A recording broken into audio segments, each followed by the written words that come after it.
settle for less. It's all in your head, how you think you manifest. So get ready to rise, cause we about to be the best. Gotta switch it up, gotta break the old habits. Get your mind right, turn your dreams into habits. No negative vibes, only positive thoughts.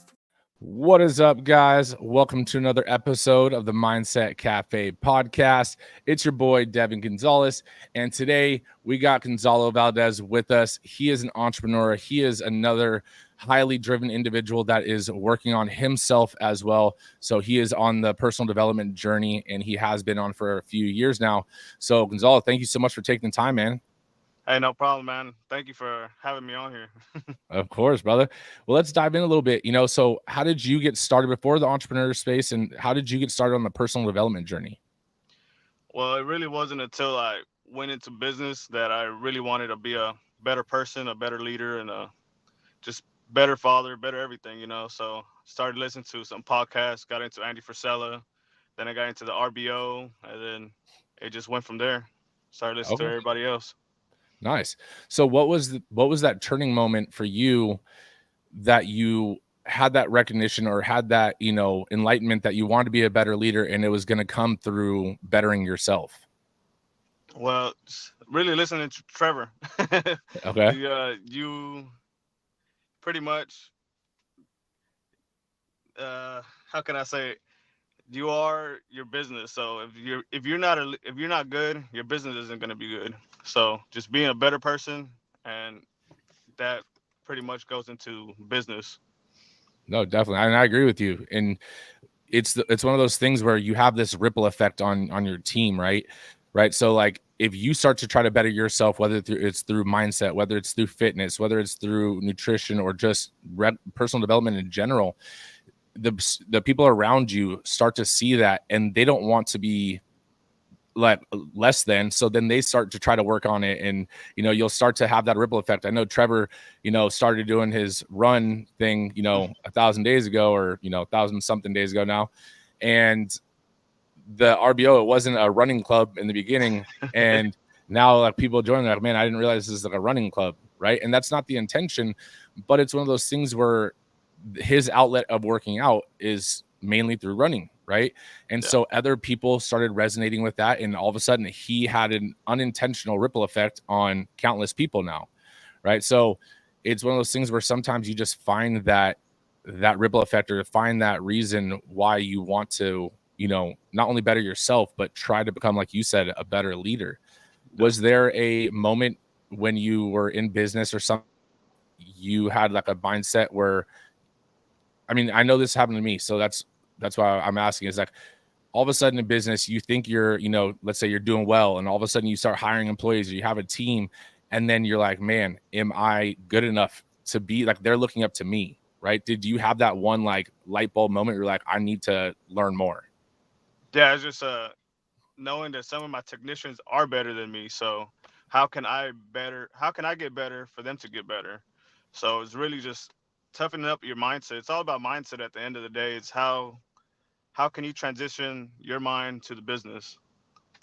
So that's how you are as good as your business is what I was trying to say earlier. So No, exactly. No, exactly. So I mean, I know we had spoken before about this, but so the listeners can hear, what do you do? Like, what is your business? so I do bodywork and paint for car dealerships. So we set up at the car dealership. We make all the used car inventory look presentable and sellable to the customer. That way, whenever they do look at the car, it looks presentable, and they like what they see. And if there's anything they complain about, scratches or the bumper needs to be painted or anything like that, popping dents out, that's what we do.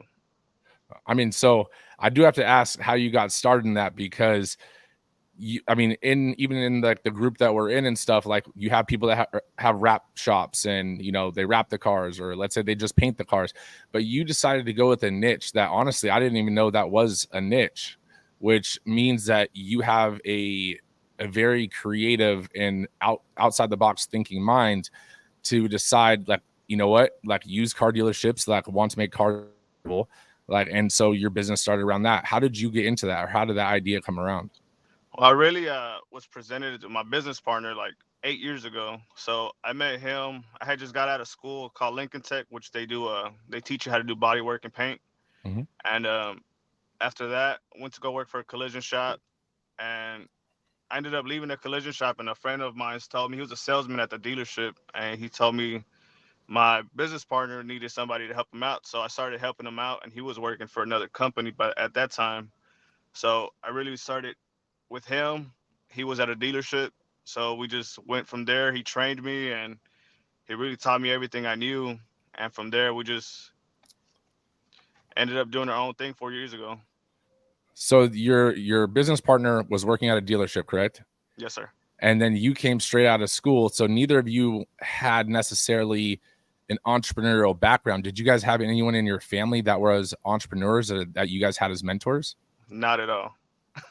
See, I mean, that's a huge step. I mean, I come from a similar background. My dad was a police officer. My mom was a pharmacy tech, right? So normal, stable jobs. And then I'm like the black sheep of the family that was like, you know what? I can't have a boss. You know what? And Yeah. it didn't start that way. Like yourself and like your business partner, I had an employer and I worked for someone else. What was that first step to realizing that you guys wanted to start your own thing? Like, why did you guys want to start your own thing versus just getting hired by somebody? Well, as any entrepreneur starts because they want more money, they want more money and more time. So that's how it started. We're working for somebody that wasn't really taking care of us. So I ended up leaving, and then he ended up. I was working out of my garage for a couple months, and then he ended up leaving. So he was like, "Hey, what are we doing? Let's do something together." So we were just working out of my garage for a couple months, and we just put the LLC together. It was literally right before COVID. We started our own business on February 2020. So we've been rocking and rolling ever since. Hey man, we are not too far in our journeys then. My business partner, myself, for the gym and for the franchise, he was doing his own thing, working for a company. I had my personal training business, but even though people that are independent personal trainers like I was, you'll say you're a business owner and an entrepreneur, but at the end of the day, like I didn't have a team and I couldn't really have a team, right? Because personal training, like that's one-on-one with clients. And so COVID hit for us, and I was training my clients still, and I was training out of my garage essentially during COVID. Nice. And then it was my business partner. I was like, yo, what are we doing? Like, I had this idea, pitched him the idea, and I was like, I want you to come on board with me. Let's run it. And then I think it was May or June, we started up in 2021. So not too Nice. far off from each other on, the business partner forming and, launching the new business venture. So that's awesome, man. How has it been going since, you launched your business? Because I mean, I know there's hurdles, there's ups and downs and employees and all that kind of stuff. How has your journey been thus far? I mean, it's a process. There's ups and this is like a roller coaster. At the end of the day, it's just some months are good, some months are bad, and we just got to take the good with the bad. So, Okay. No, definitely. I mean, how many do you guys have employees yet? Or you guys, yes. So it's four of us, including my business partner. okay. And how was that hiring your first employee? I mean, it was a little difficult at times, but at the same time, they're two of his brothers, so so we know them and we get to talk to them, and sometimes it's just since they're his brothers, they go back and forth. Sometimes I'm like, hey, remember they're your employees as well, so you can't just always treat them as your brother. So that's the difficult part, but at the same time, we all get along at the end of the day. No, I mean, that's definitely interesting. So how does the dynamic, I mean, obviously them being brothers, right? That they probably go back at it, back and forth, like you were saying, but how has the dynamic been for you and your business partner? How has that relationship been like throughout this journey? Because I know a lot of business owners, can struggle with having a business partner. I mean, it's pretty good. I think the more we're together, the more we're aligned. It's like having a far relationship, far distance relationship. If we are always distant from each other, then we're not on the same page. So the more we're together, the more we're sync pretty much. So No, definitely. And actually, it's funny because my business partner was just saying this the other day. He was like, it's kind of like we're married. And I was like, and we were doing a live podcast. So I was like, hold up. pause. I was like, you realize that these clips can get, cut up, and all of a sudden someone's just cut up saying that we're married, right? So I was like, careful. But no, I get what you're saying. Like it is like you have to be in sync, right? They're just like a regular relationship. And I believe you're a husband and father, right?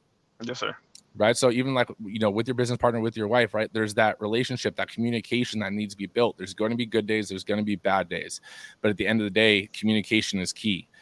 So with that, because I mean, in my opinion, hiring family I know it's not your family, but hiring family could always be tough, right? Because I know for myself and my business partner, hiring our first employee was tough, just to let go of the reins a little bit, right? And I'm sure you might have a little bit more trust because it's his family, or he might have more trust because it's family. But at the same time, like, you always have that hesitation because it's your baby, right? Yeah.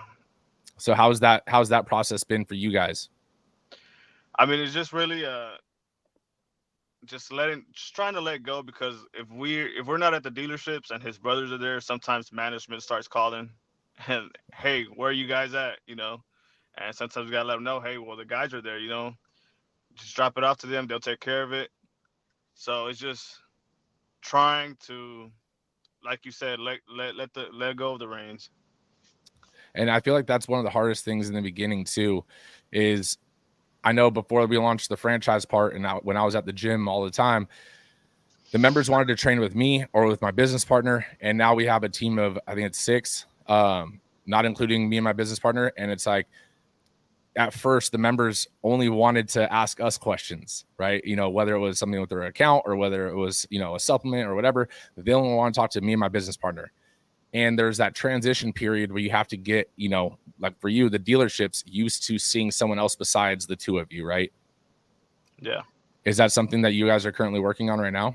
Like, is there a process to try to like integrate where it's not you guys aren't the face of the business, and it becomes like the business name and logo is, the face of it? Yeah, so I say that's the difficult part, trying to transition from getting out of the business, because we're stuck right now working at the dealerships. So that's the difficult part right there.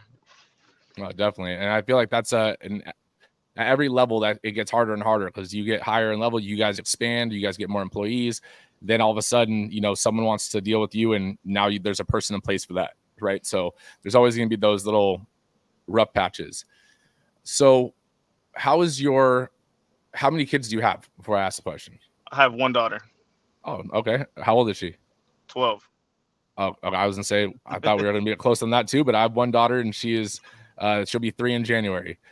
So a little different stage on that part, Yeah, started early.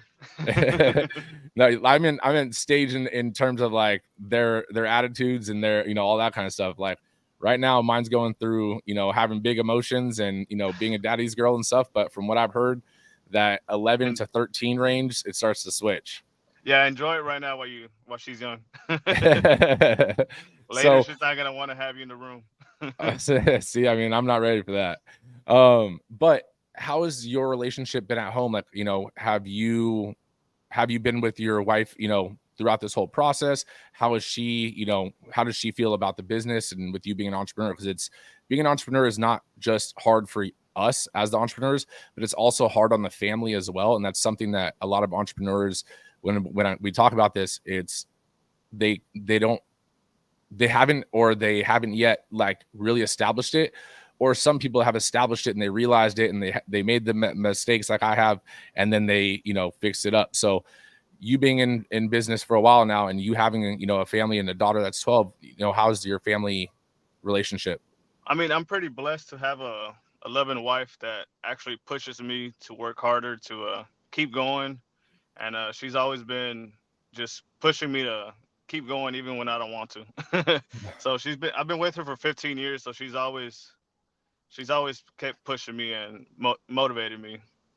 That's awesome. And I mean, I think that's one of the biggest things is you have to find someone that is willing to go through the unspoken battle of entrepreneurship with you, right? They might not know what's going on in the business, the day to day, or every single hurdle, but they know that you're going through it, and so they have your back, whether it's even just an unspoken, just hand on the shoulder, or I remember I was talking to my wife about, wanting to take an easier route of hiring this person to sell more franchises. And she was like, don't. And I was like, what do you mean don't? Like this, like we'll grow way faster. And she was like, you're not gonna be happy. She was like, don't do it.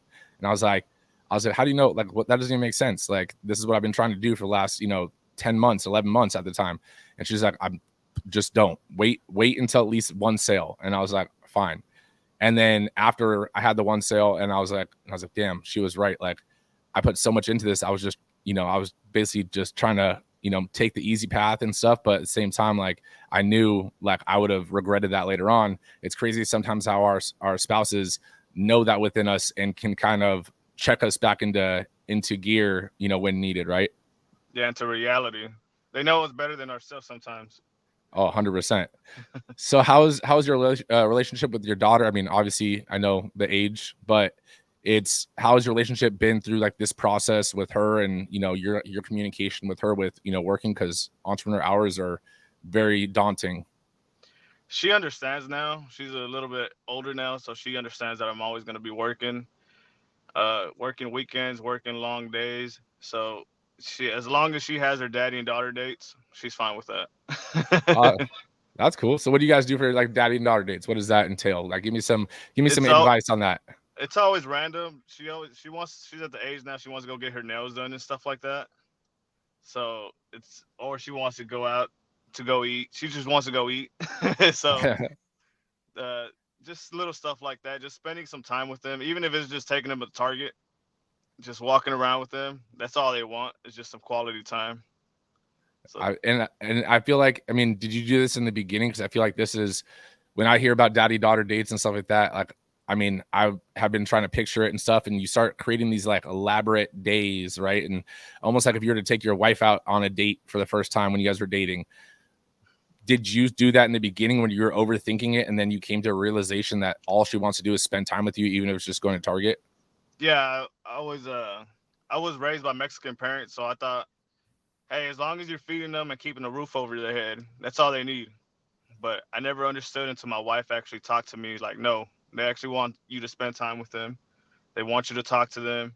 They want you to be with them and just listen to them really, because you can tell them and try to motivate them and give them all these quotes and try to talk to them as much as you can. But at the end of the day, all you need to do is listen. And I feel like that's hard for us sometimes as Exactly. men. Especially us, since we're always on a go, go, go. We need my wife always reminds me to slow down, just be patient. Just you're at home now, just relax. So it's just being patient. Is your wife Hispanic as well? Yes. Okay, yes. My wife is Mexican, and so I get that whole side. I mean, I come from a Hispanic background, but definitely more of the whitewashed background, in Hispanic side. But it's one of those things too where we realize, as men, and even her having to tell me this too, it's not about doing all these things or problem solving all the time. Because I mean, naturally, that's just the way I kind of go into. Like, she presents, even my wife, she'll present a problem, and I just start giving her solutions. Yep. You can do this or that, and she's like, I already know what I'm gonna do. I was like, then why'd you tell me? Like, and then this was earlier in our relationship before we were married, and I was like, I don't understand why you gave me the problem then and made it sound like a problem that you didn't know. Why wouldn't you just give me the problem and how you're gonna, like, And so it was this like mind twist on me, and I was like, oh. So then I had to ask her at a point. I heard it somewhere, but she would present a problem, and sometimes it would be the same problem. And I was like, dude, like, I don't know what you want me to do. Like, you keep telling me the same problem over and over and over again. Like, is this a problem you want me to solve, or do you want me just to listen and you're just going to vent? Right. And so I heard that somewhere, just, to ask them, like, do you want me to input, or do you want just to vent? And right. And so sometimes it's just, I just want to vent. Perfect. Let's go. Throw it at me. Right. And then you just listen. Right. And you actively listen, and you give it's almost like you're like the girl best friend. Right. Yeah. And then other times it's like when they do want a solution, at least now you're not going to overstep lines and bounds and stuff. And then now we've even evolved as, a married couple, where it's like, look, I understand your problems. You can vent as much as you want. Let me know when you want me to step in. Right. Because we've had, outside issues with, other people that, you know, she was handling it. And I was like, I'll step in at any time. Just let me know. Like, just give me the green light and I will take the reins. But it's that communication. And I feel like, do you agree that that is the same almost with a business partner? Yeah, it's exactly the same almost. You just sometimes you just got to listen to what they want to tell you instead of trying to always put your input, you know. Yep. Listen from their perspective and then think about it and then you can tell them your perspective. And then sometimes that's when you can collaborate and meet in the middle. No, definitely. And I feel like that's because, I mean, if you break it down, like a business is essentially like a family, right? Business partner is like a spouse, and employees are like kids. And so it goes the same way. And I feel like the hard part can be with business partners is if both people are A-type people, right? Alpha personalities, which is great. But if there's not a common ground, or if you guys both have the same, you know, strengths, there could be a lot of headbutting. How have you and your business partner been able to, you know, delegate who does what work and, you know, where and all those kind of things? Well, for us is we have different dealerships. We're pretty much you take care of these dealerships and I'll take care of these dealerships. You could be the face of these and you could be the face of those, and we'll just go from there. That way the manager's not just calling one person. This dealership can call you. So that's how we're doing it. Okay. And then what about what if like your employees, I know they're his brothers and stuff, but if they have issues or you guys, let's say, hire another employee that's not a brother or a family member, like who would they talk to? I think it would be just either of us, just one of us, as long as because at the end of the day, me and my business partner are gonna talk. So we'll communicate what's going on and how's this doing or what's going on. So pretty much like a wife and wife and husband. I will say that is a lesson my business partner and I learned that we thought it was unspoken, but I remember when we hired our first employee and even our second one, they would basically come tell him stuff and then they would come tell me stuff, and they thought we weren't talking in between it. You know, so he would get one version of the story. Same person would tell me a different version of the story. Like they would tell you what they thought you wanted to hear to not be upset with them, right? And so it came to the point where like we had to during the onboarding process for employees, it was like, look, you can talk to him, myself, or you know, our manager that we have here now. All three of us talk, you know, so we'll be up to speed, but just let one of us know, right? You don't have to tell all three of us, you know, just let one of us know. And so doing that all of a sudden set the boundary of if you ask for permission from one person and they say no, it's a no from all of us. If one person says yes, then it's a yes from all of us. Even if the other two didn't want to, like we had to make the other, you know, the understanding that there was a reason, and then we'll talk about why they said yes after the fact. Right? Yeah. That sounds about right. So with you guys have how many dealerships you guys working with right now? Right now we have 3 right now, potentially 4. Nice, man. I mean, so are you guys only local? Do you guys, you know, how far do you guys go? We're all over DFW, so we're pretty much an hour away from, well, at least from my house. I live in Dallas. My business partner lives in Fort Worth, so it's just traveling anywhere. We just literally drove an hour away, so I was an hour away from home. But yeah, we're growing right now. You just got to get another person up in Denton and hit the whole triangle. Yeah, pretty much. I'm pretty much in like Frisco right now. Okay. Fort Worth. So that's awesome. Yeah, we're closing the deals, you know, hopefully within the next few weeks out in Dallas, you know, so we'll be expanding into Dallas as well. So, you know, I'll definitely have to come check out the business and all that kind of stuff when I'm over there. Yeah, you let me know whenever that opens up. That way I'll get some people over there. Yeah, definitely. So what is your next move for business, right? Because I mean, you've been working on personal development, you've been, you know, working on your business, growing your business. What's the next step for yourself, and then what's the next step for your business? For myself, I think it's just really my fitness. I'm trying to lock it in fitness. That way, I'm just trying to get into better shape. You gassed me out the weekend at St. George. I was like, I need to start doing more cardio. So we've been trying to do more jogging, more running every day. And I mean, for the business, after that meetup, I never really thought about business credit. So we locked something in with Paul and trying to get our business credit going on. That way, potentially, we get a body shop going in the next year or two. That's one of our goals. That way, bigger jobs and stuff like that. Because our problem right now is that we can't really focus on customers, like just regular customers, since we're always focused on dealerships. Right. So we have a lot of customers always hitting us up, and it's just we have no time. And if we do, we could work on it at the dealership, but we can't leave the car there for that many days, you know. Yeah. So body shop is it's pretty much up there, That's getting awesome. that And I going. mean, yeah, I definitely have some connections that I can connect you with out here in California. I have some friends that own body shops and, tire shops and stuff like that, so maybe you can bounce some ideas off of them. But I think that'd be a huge step, because now you're in different industries, or same industry, different like niches of the same industry, which I think would be awesome because you can expand your clientele and your customer base. Uh, so with your personal development journey, right? Because I mean, out in Utah, I know you did the Strive 11 workout, and I mean, honestly, you say it gassed you out, but honestly, man, you survived. Like you saw what was happening. I underestimated how many people were going to show up from the live, and went well, but it was definitely a tough workout for everyone, right? I Yeah. mean, I was even sweating just demonstrating, right? So it was. I mean, how did you like the workout? First off. No, I loved it. It was like a full body workout. I'm really not used to doing that because I'm used to just doing upper, lower, or just lifting weights and stuff like that. And I really never lifted weights until 4 years ago. So I have a buddy of mine who got me into that. And during COVID, he opened up a trailer at his spot. So he made it into a full gym. And we usually go working out there, but it's just banging weights, So I like that hit workout.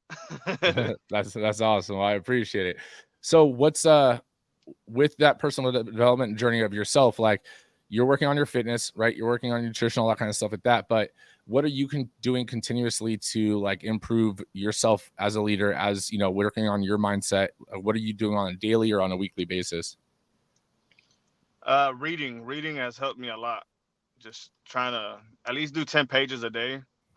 That's I've really never been a book person until 4 years ago. So now I got a whole bookshelf of books that I haven't read and I have read. So I'm going through it. It's just trying to read at least 10 pages a day. Drink my water every day. Drink a gallon at least. So it's just little things have changed a lot. So I do have to say this with that. I mean, that's awesome. And while 10 pages doesn't seem like a lot, there are days that depending on what time you read, I remember how to switch my readings from like nighttime, because I'd forget to do it and try to do it at night. And I'd be sitting on page 9, like just dozing off, like, just fighting it. And I was like, dude, this is ridiculous, but I switched it to the mornings, and it was like almost like a little mental warm up for my brain. But I've never been a big reader too, right? Like I've done audiobooks and all those kind of things. What do you think that the hype is real when people say, that you should be reading? Yes, just because little nugget you can get little nuggets from just one book, and it could change a lot of stuff in your life. Just little nuggets that I would have never thought about, even if it's just anything really, like just real estate. Like I love reading. I read Rich Dad Poor Dad every year at least. It's just one of those books. I want to get into real estate more later, but just having those good nuggets will change your life. I say. No, that's honestly when I tell people, like I tell them I'll read a book for the one takeaway. The Yeah. one it could be in chapter 1, and then there could not be any other nugget that I necessarily extract the first time reading it, but that one little nugget of knowledge can have a ripple effect of growth for me personally, for financially, for the business, leadership, whatever. But that is what the value is, right? It's that one thing that you can take away. Sometimes there's a number of things, but Yeah. even if you can just get one lesson that you didn't learn or that you got better on from a book, it's it only improves you that much better.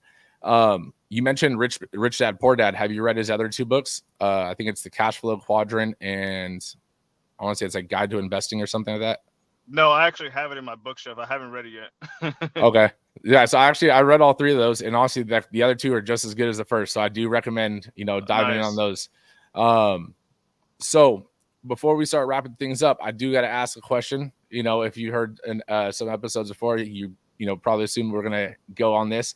I don't like to tell people ahead of time that this question is going to come up because I want the honest, genuine answer. And it doesn't need to be profound. Usually the simple answers are the most profound answers anyways, but it is your legacy wall, right? On this legacy wall, you get to leave one message, right? Everything else that you've built, you've established is hypothetically erased, but you have the legacy wall of Gonzalo Valdez. And on this legacy wall, what would that one message be for up and coming entrepreneurs, up and coming men, whatever you want it to be? I would say never give up. It's just those words right there have helped me keep going.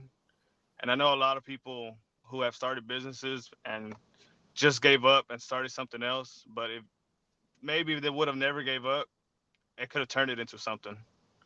So it's just keep on digging, never give up. Just keep grinding, man. It's just, even though you don't want to, even though it might hurt, blood, sweat, tears, everything, it's going to be worth it at the end of the day. No, I agree with you. And I mean, that's so awesome. That's actually even the motto of our gym, right? That's the slogan of Strive 11 Fitness. You don't know how close you are to the goal that you desire. But if you give up, you could have been an inch away. You could have been a day away, right? And you don't know because now you're starting the next thing and now you're a mile away, right? Exactly. And then you have to keep digging. And then all of a sudden it gets frustrating. You give up again. And you could have been, again, a day away or an inch away. You never know. So I think that is awesome. And it is so true, even though it's such a simple saying. It's one of those things where you can't fail if you don't give up. Yeah, I mean, there's a lot of sayings, but those words right there, it keeps me going. 100%. Well, where can people connect with you, man? You can hit me up on Instagram with Zalo the Painter, which is ZALOTHEPAINTER. Zalo the Painter. Awesome. So I'll definitely put that in the show notes, guys. If you guys are listening to this episode, make sure that you guys, leave a review and give us that 5-star rating. It does help us out. And make sure you guys, connect with Gonzalo. And thank you guys so much for listening. And Gonzalo, thank you so much for taking the time. And, I know business is always busy. And I know right before this, you were on a meeting. Hopefully that deal locks in. But thank you for taking the time and hopping on today. Well, thank you very much, Devin, for having me. No negative vibes, only positive thoughts. Cause in the game of life, mindset calls the shots. Got my mind on the prize, I can't be